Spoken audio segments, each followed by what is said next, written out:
Boa noite a todos.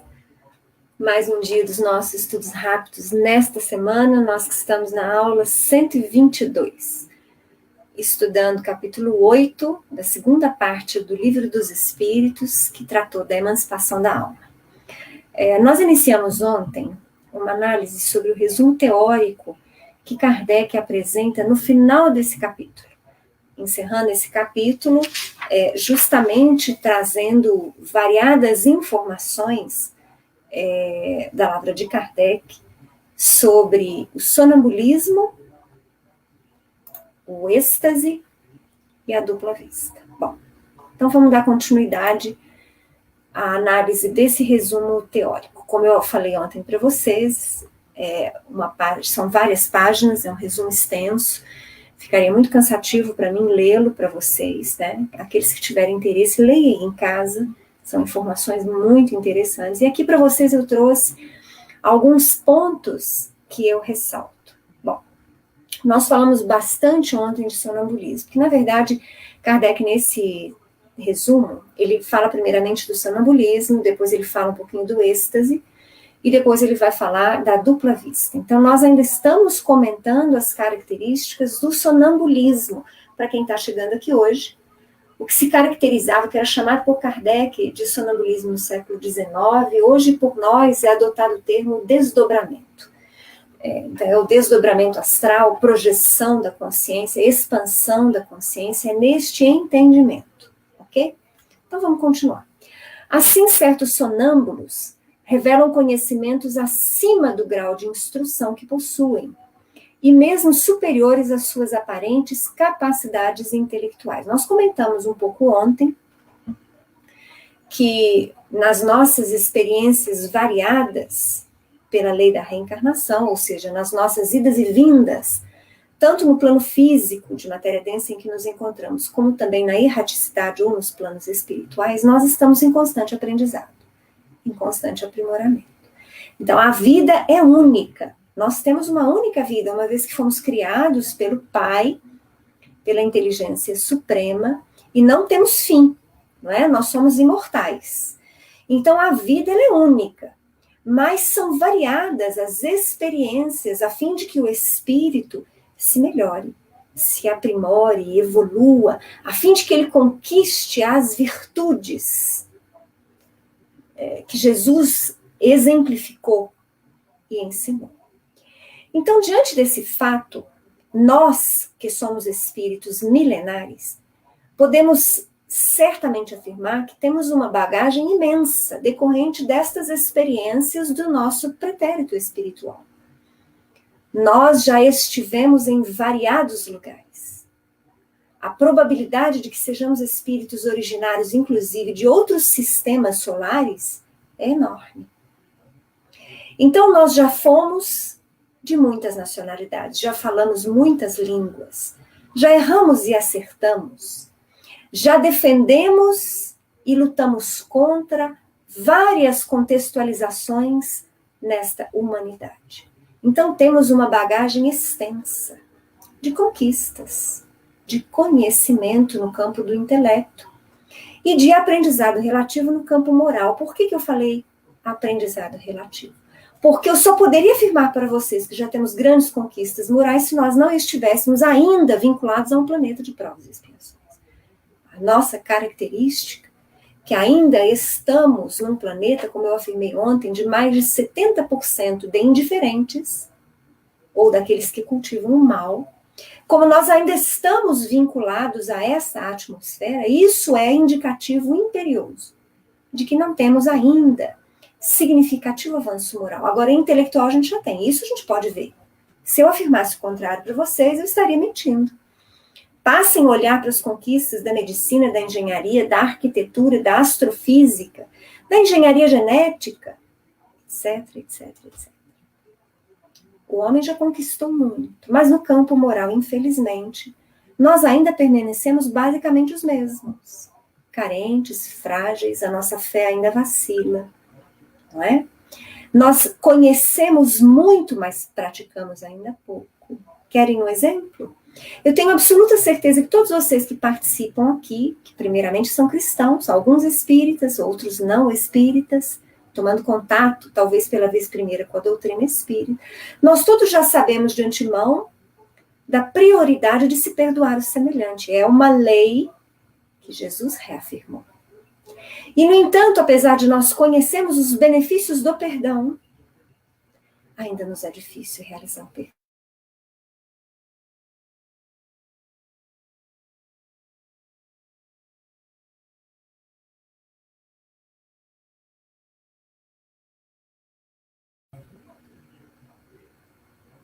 Me desculpem, gente, acho que caiu por alguns segundos a minha internet.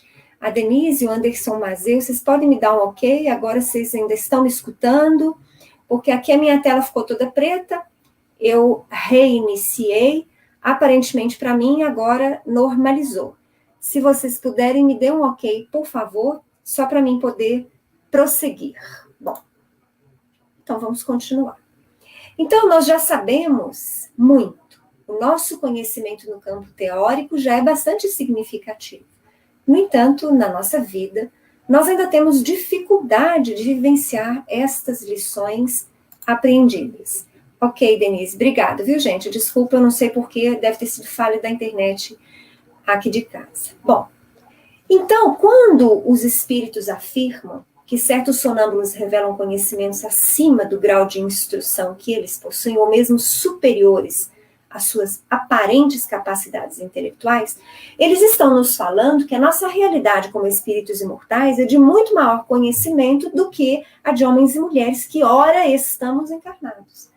Os espíritos afirmam em vários trechos, não só do Livro dos Espíritos, mas em muitas outras obras, que a reencarnação num corpo ainda denso como é o nosso impõe grandes limitações às nossas faculdades espirituais e ao acesso que nós poderíamos ter a esta bagagem do nosso pretérito. Nós já falamos isso no capítulo anterior e nos anteriores, né, do quanto é misericordioso o esquecimento diante dessa presente existência.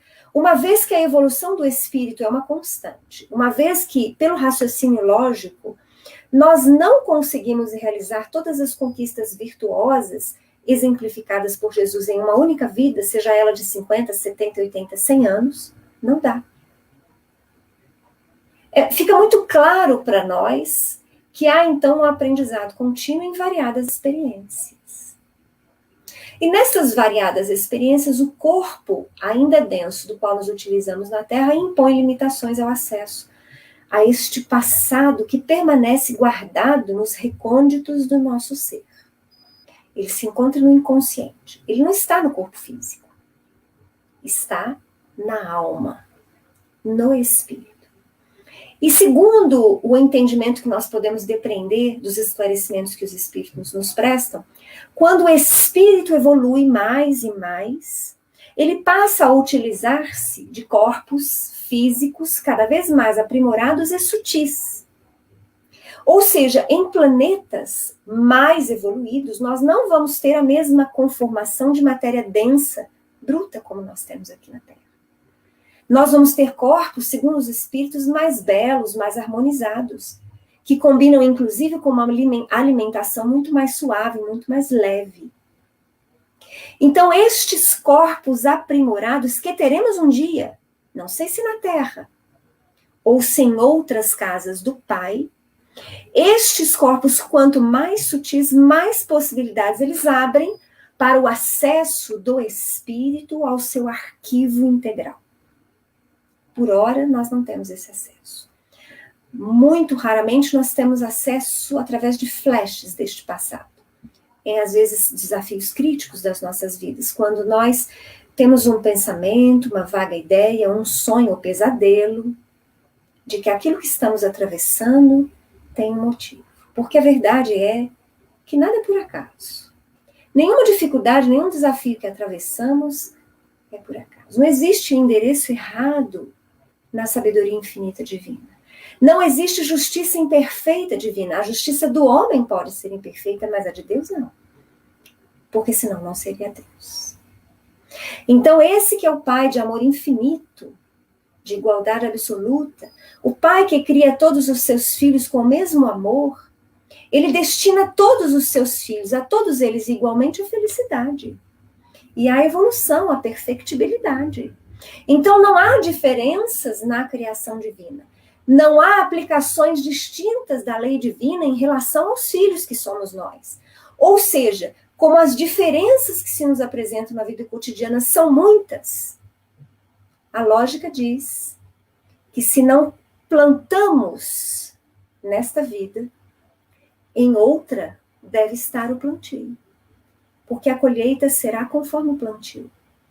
Então, aquele que plantou do bem, colhe do bem ou colherá do bem, mas aquele de nós que plantamos de erros, de enganos, de fraquezas, ao longo das nossas experiências reencarnatórias e nos planos espirituais, colhemos o aprendizado necessário através das dificuldades, dos grandes desafios. Esse é o único entendimento, que é a reencarnação, que nos possibilita a compreensão da justiça absoluta do Pai.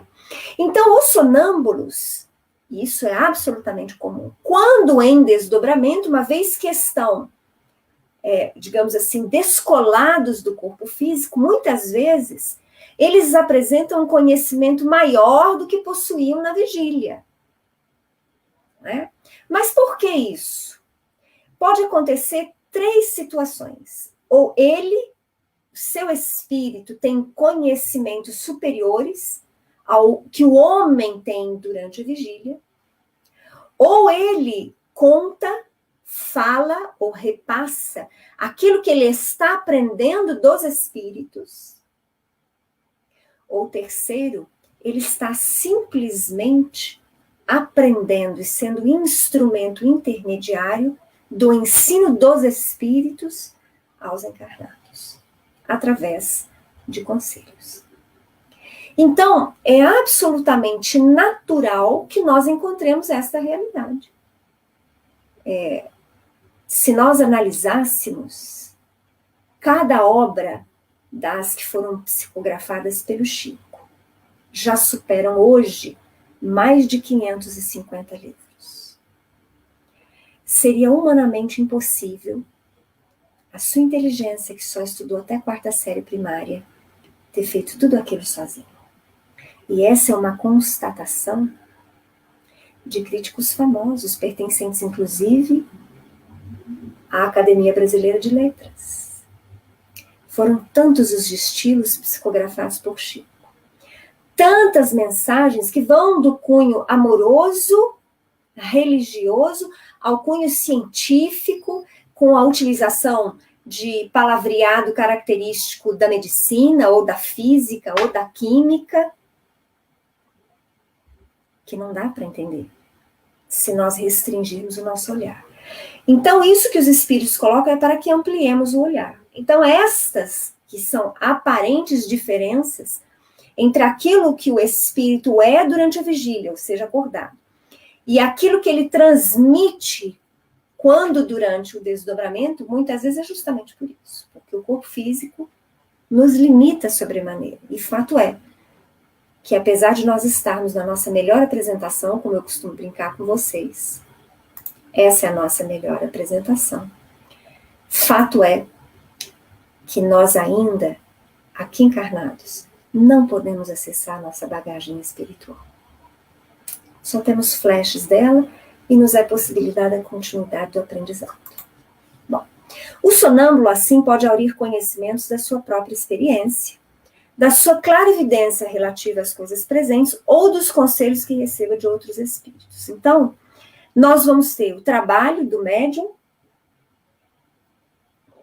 em desdobramento, e aquilo que ele vai relatando, ou vai ensinando, ou vai descrevendo, pode ser aurido na sua própria fonte de conhecimento, que ele pode acessar com um pouco mais de liberdade quando do desdobramento, ou ele pode estar relatando aquilo que ele está vendo naquele exato instante, quando, por exemplo, ele está em trabalho com as equipes espirituais, e aí ele relata tudo aquilo que eles estão realizando, e os médiuns que compõem a mesa mediúnica estão escutando. Ou mesmo ele pode trazer conselhos que lhes são transmitidos dos espíritos. durante o desdobramento. Estes conselhos, eles podem ser transmitidos pelo médium, pelo sonâmbulo, quando ele retorna ao corpo físico. Então, quando ele desperta, ou durante o procedimento, tá? Ou durante o desdobramento, seu corpo físico vai relatando aquilo que seu espírito está aurindo na fonte de conhecimento espiritual. Bom, aqui então, Kardec encerra um pouco os comentários sobre o desdobramento. E agora ele fala um pouco sobre o êxtase. Então, o êxtase é o estado em que a independência da alma com relação ao corpo se manifesta de modo mais sensível e se torna, de certa forma, palpável. Nós comentamos durante as questões que trataram do êxtase de características especialíssimas do êxtase. Por exemplo, você não vai ter um estático trabalhando num grupo mediúnico, porque não é uma característica do estático, este trabalho conjunto junto aos espíritos. Lembremos que o êxtase é este desdobramento, esse deslocamento do espírito para regiões etéreas bem mais superiores. E, via de regra, o estático fica observando. Ele não trabalha lá, ele está observando. É claro que ele está aprendendo com a sua observação. Mas lá ele sente, ele ouve música, ele vê a beleza do ambiente, sente as energias sutis e sublimes e depois descreve. Por que eu falo depois? Porque nós não vamos ter um estático em trabalho mediúnico descrevendo as experiências que ele está tendo. Não, o desdobramento do estático é muito mais profundo, mais sensível. Então o seu corpo físico fica mesmo praticamente só com as funções biológicas bastante lentas. O mínimo de respiração, o mínimo de circulação, o mínimo de batimento cardíaco. O médium em desdobramento, esse pode relatar, porque apesar dele estar desdobrado, da sua alma estar distante do corpo físico, essa distância não é tão grande. Ele se restringe a planos espirituais mais próximos. O estático não. O estático vai a planos superiores, a planos mais etéreos. Então, ele não vai ficar descrevendo no momento da crise de êxtase. Depois que ele retorna, é que ele faz os comentários da sua experiência. Apesar de lá ele não trabalhar nos planos etéreos, o aprendizado é significativo, para que ele traga um incentivo não só para si próprio, mas para todos que irão participar dos seus relatos de como é uma vida num plano espiritual superior. E do quanto, então, em função disso, devemos nos esforçar pela conquista dos bens que a traça não corrói. Bom, além disso, então, destas duas situações, quer dizer, o estático não vai trabalhar numa reunião mediúnica. E seu corpo físico tem uma característica muito mais, digamos assim, profunda de crise do que o do desdobramento, Kardec continua falando. No sonho e no sonambulismo, o espírito anda em giro pelos mundos terrestres. Aqui ele usa mundos terrestres nessa concepção que eu trago para vocês de planos espirituais mais próximos à Terra. Então, nós já comentamos mais ou menos que existem cerca de 7 planos espirituais na Terra. Nós estamos no que é considerado como terceiro plano, terceira dimensão. Nosso lar, para que vocês tenham uma ideia, está considerado do terceiro para o quarto plano dimensional. É o umbral alto, como alguns mais falam.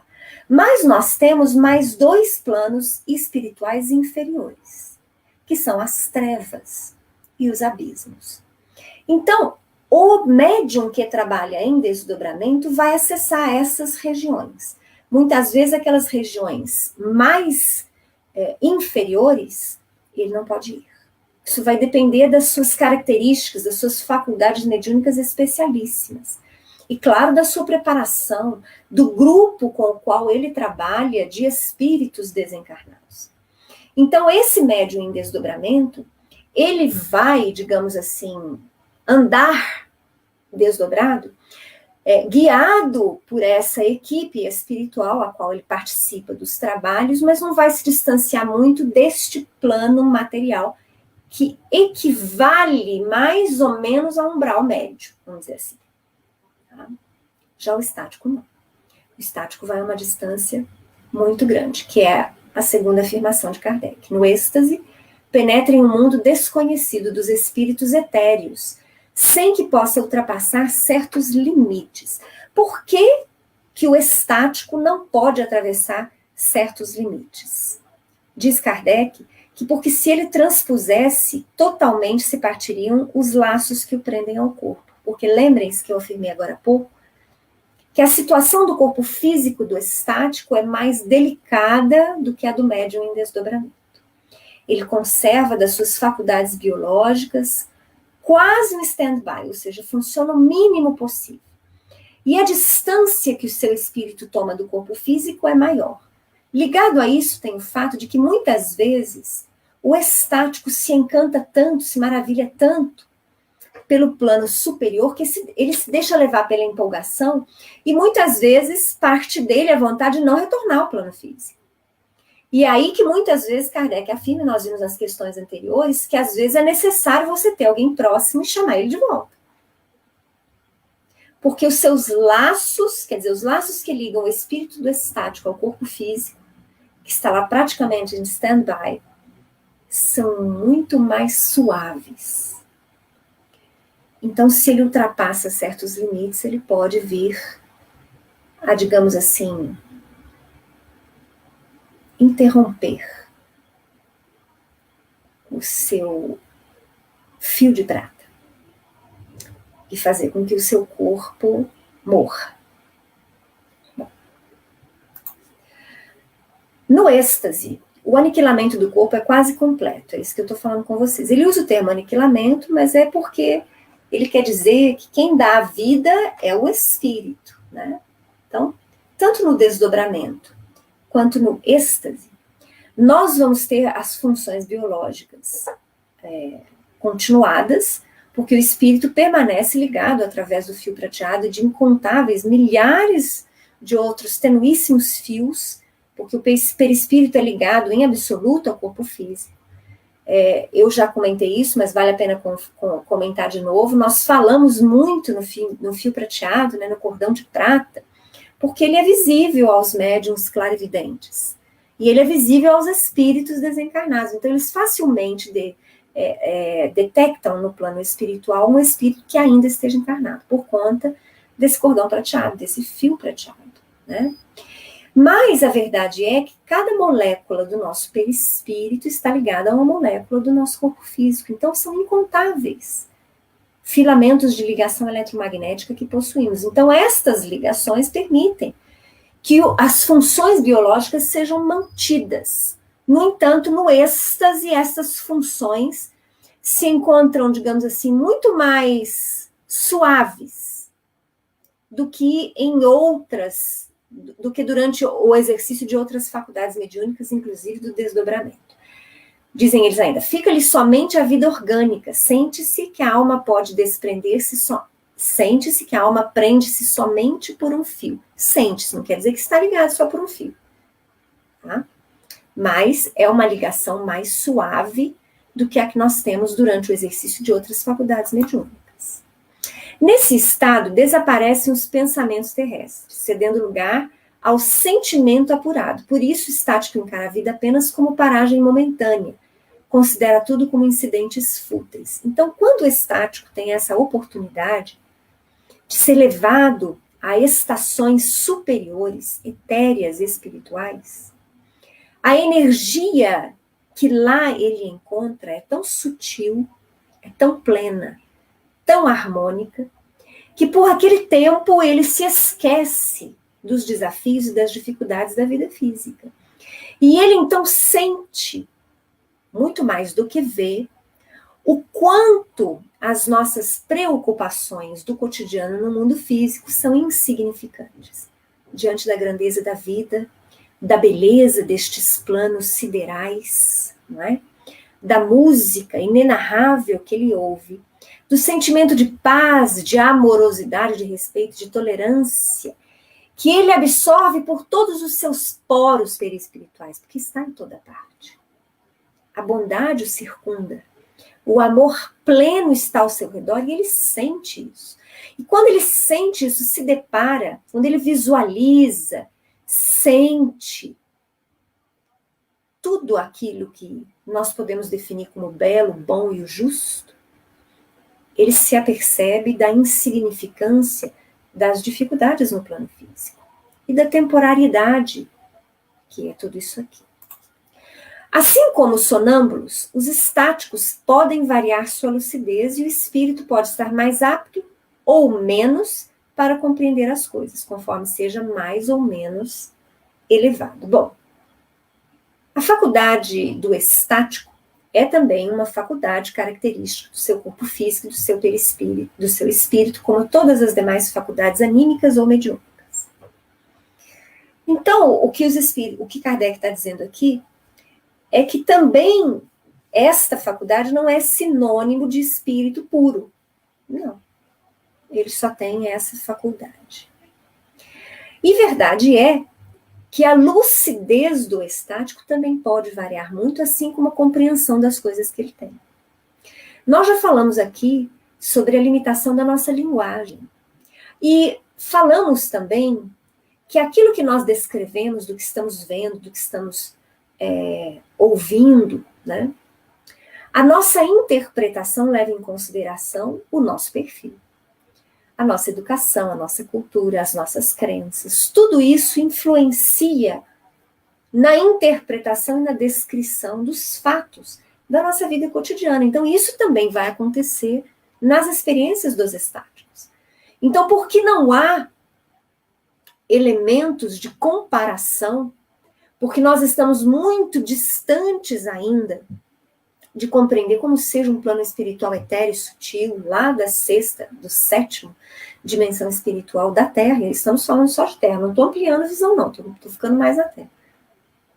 Muitas vezes aquilo que o estático traz de relatos, muitas vezes não, sempre é fruto da sua percepção pessoal, da sua interpretação pessoal. Ou seja, fruto daquilo que ele crê, daquilo que lhe foi ensinado durante essa vida, porque essa vida material é a que exerce maior influência ainda, porque ela ainda está encarnada. Então, vocês querem um exemplo? Por exemplo, se nós pegarmos um médium espírita, e ele começar a relatar agora que ele está vendo um espírito belíssimo de uma mulher, e ele faz a descrição para nós vamos entender a princípio que é um espírito elevado feminino. Vamos ouvir a sua mensagem. Mas se fôssemos todos de outras, vamos dizer assim, categorias religiosas, muitas vezes o relato iria nos fazer entender e acreditar que se trata de Maria. Então, toda aparição feminina, radiosa, sublime, belíssima, seria Maria. Então, essa é só um exemplo muito simples que eu trouxe para você, para mostrar para vocês como as nossas crenças, a nossa educação, a nossa cultura interfere naquilo que, como médiuns, relatamos durante a nossa vigília. E é exatamente isso que Kardec está falando. A lucidez é variada, assim como a compreensão das coisas. Muitas vezes nos estáticos há mais excitação do que lucidez, ou seja, a excitação acaba prejudicando a lucidez. E diz ainda Kardec que quanto mais essa excitação for significativa, mais isso é indício ainda da imaturidade do espírito. Então, o que seria o que ele chama de excitação? É a empolgação. Então, o estático, ele é levado a regiões siderais, a regiões etéreas, ele se encanta tanto, ele fica tão empolgado que ele perde até mesmo a capacidade de raciocinar com lucidez e compreensão. Então, quando ele retorna ao plano físico, essa excitação ainda persiste e às vezes o seu relato pode parecer até fantasioso. E ele pode sim deturpar imagens que ele viu, por conta justamente dessa empolgação exagerada, dessa excitação exagerada. Vocês devem perceber que no dia a dia é assim. Quando nós nos deixamos tomar muitas vezes por grandes emoções de desespero, de raiva, nós, via de regra, não raciocinamos muito bem. Né? É preciso que deixe passar aquele momento para que nós possamos analisar aquilo que estamos passando, aquilo que estamos atravessando. Então, o estático, ele deveria buscar manter a sua serenidade, a sua lucidez nestas grandes viagens astrais. Porque a excitação, a empolgação exagerada interfere na lucidez e vai interferir, então, em relação à informação que ele pode vir a relatar. Bom, vou avançar aí um minutinho. Esse é o último comentário do resumo teórico. Amanhã a gente começa o capítulo 9. Por isso, suas revelações possuem verdades e erros, revelações de coisas grandiosas ou absurdas. Essa excitação, que é a fraqueza do espírito, pode sujeitá-lo à ação de espíritos inferiores. Tá? Ou seja, o estático pode ter feito uma viagem astral a uma região sidérea, na qual ele se empolgou demais, excitou demais, ele volta. Ele volta e começa a relatar, então. E essa excitação, sendo sinal de maturidade do seu espírito, ela pode ser, vamos dizer assim, endossada, ou ele pode se deixar levar, muitas vezes, por informação de espíritos levianos que se mostram a ele, querendo dizer a ele, por exemplo, que ele é um espírito missionário, por isso que ele acessa essas regiões astrais, que tudo que ele viu era a morada de Jesus, né? Que aquela específica entidade que ele viu era fulano de tal, cicrano, e que ele tem uma mensagem missionária na Terra para dar, né? Então pode enaltecer-lhe a vaidade, coisa que o médium deveria combater, o estático deveria combater, mantendo a lucidez durante a sua viagem astral a planos sidérios. Então vocês vejam que também a utilização da faculdade, tanto do desdobramento quanto do estático, vai requerer estudo do médium. Luta perseverante contra a sua vaidade, contra ele achar-se um missionário especial. O médium deve conscientizar-se que tem uma tarefa a cumprir. E essa tarefa é de, primeiramente, conhecer-se, para evoluir, para fazer melhores escolhas, de vivenciar aquilo que ele crê, entender aquilo que ele vê, daquilo que ele participa, né? Não se deixando absorver por ilusões. Esse é uma motivação que deve incidir sobre os médiuns para que eles estudem sempre, se autoanalisem sempre. Todas as comunicações, todas as viagens devem ser analisadas com bom senso, com lógica, para que não se criem novos deuses e muito menos falsos profetas. Bom, nós vamos encerrando por aqui. Amanhã a gente vai começar o capítulo 9, que vai falar da intervenção dos espíritos no mundo espiritual. Eu agradeço a presença de vocês que acompanham os nossos estudos. A Denise está fazendo aqui um comentário. Na Revista Espírita, de 1869, é uma narrativa do músico Giovanni Battista Pergolesi, que após o estado de êxtase, ele compõe Stabat Mater Dolorosa. Ele escreve as notas na parede quando retorna. É isso mesmo. Eles relatam, Denise e os médiuns estáticos, que a música celestial é quase inimaginável por nós.